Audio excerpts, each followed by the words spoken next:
Assalamualaikum warahmatullahi wabarakatuh. Perkenalkan, nama saya Mutiara Mukhlis dengan NIM 21043105, Prodi Akuntansi Universitas Negeri Padang. Baiklah, di sini saya akan menjelaskan yaitu tentang hak kekayaan intelektual. Haki. Pengertian haki merupakan hak-hak hukum yang diperoleh dari aktivitas intelektual di bidang industri, ilmu pengetahuan dan seni yang meliputi hak dalam bidang seni atau hak cipta, hak kepemilikan industri atau desain industri, paten, merek, rahasia dagang, tata letak sirkuit terpadu, indikasi geografis, dan varietas tanaman. Sifat-sifat haki. 1. Mempunyai jangka waktu tertentu atau terbatas. Apabila telah habis masa perlindungannya, ciptaan atau penemuan tersebut akan menjadi milik umum. Tetapi ada pula setelah habis masa perlindungannya dapat diperpanjang lagi, misalnya hak merek.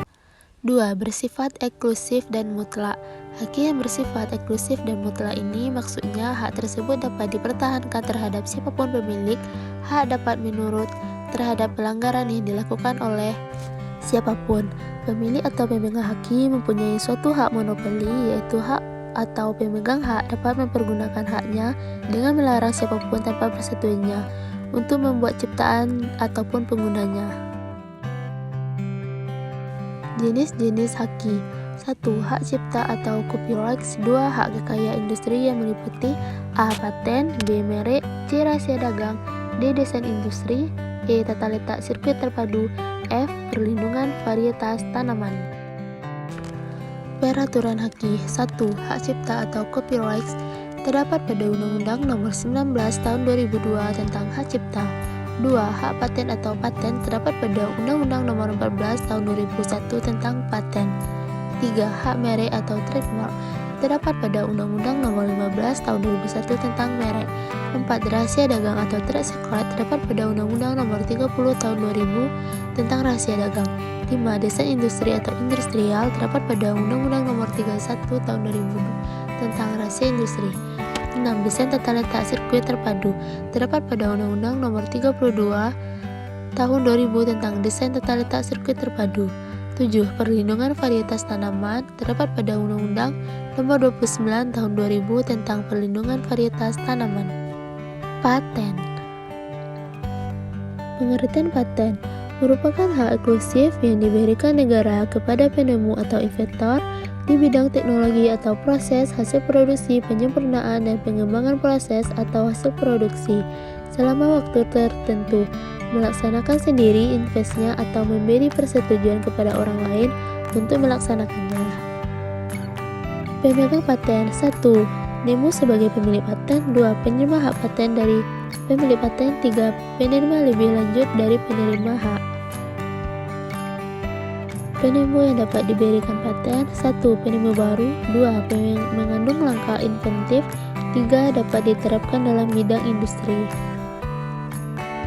Penemuan yang tidak dapat diberikan paten.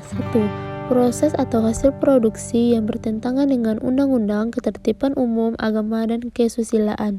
2. Metode pemeriksaan, perawatan, pengobatan, dan pembedahan. 3. Teori metode bidang ilmu pengetahuan dan matematika atau semua makhluk hidup kecuali jasad renik. 4. Teori metode bidang ilmu pengetahuan dari matematika atau semua makhluk hidup terkecuali jasad renik. Jangka waktu paten. Pertama, paten diberikan untuk jangka waktu 20 tahun sejak tinggal penerima dan tidak dapat. 2. Untuk paten sederhana, jangka waktunya 10 tahun sejak tanggal penerima dan tidak dapat diperpanjang. Ketentuan pembatalan paten. 1. Batal demi hukum apabila pemegang paten tidak membayar biaya tahunan. 2. Batas atas permohonan pemegang paten. 3. Batal karena akibat pembatalan paten menghapuskan segala akibat hukum yang berkaitan dengan paten dan hal yang berasal dari paten tersebut. Merek. Pengertian merek merupakan tanda berupa gambar, susunan warna, nama, kata, huruf-huruf, angka-angka, atau kombinasi dari unsur-unsur tersebut yang memiliki daya pembeda dan digunakan dalam kegiatan perdagangan barang atau jasa. Hak merek merupakan hak eksklusif yang diberikan negara kepada pemilik merek yang terdaftar dalam umum. Merek untuk jangka waktu tertentu memakai sendiri merek tersebut atau memberi izin kepada seseorang atau beberapa orang secara bersama-sama atau badan hukum untuk menggunakannya. Sengketa merek. 1. Gugatan. Pemilik merek terdaftar dapat mengajukan gugatan terhadap orang atau badan hukum yang secara tanpa hak menggunakan merek tidak memiliki daya pembeda. 2. Kasasi. Putusan pengadilan niaga tidak dapat diajukan banding, tapi dapat diajukan langsung kasasi. 3. Pidana. Tuntutan pidana dapat dikenakan kepada orang pribadi maupun terhadap badan hukum yang melakukan pelanggaran merek. Baiklah, sekian dari video PPT saya hari ini. Apabila ada kesalahan kata, mohon dimaafkan. Wabillahi wal taufiq wal hidayah. Assalamualaikum warahmatullahi wabarakatuh.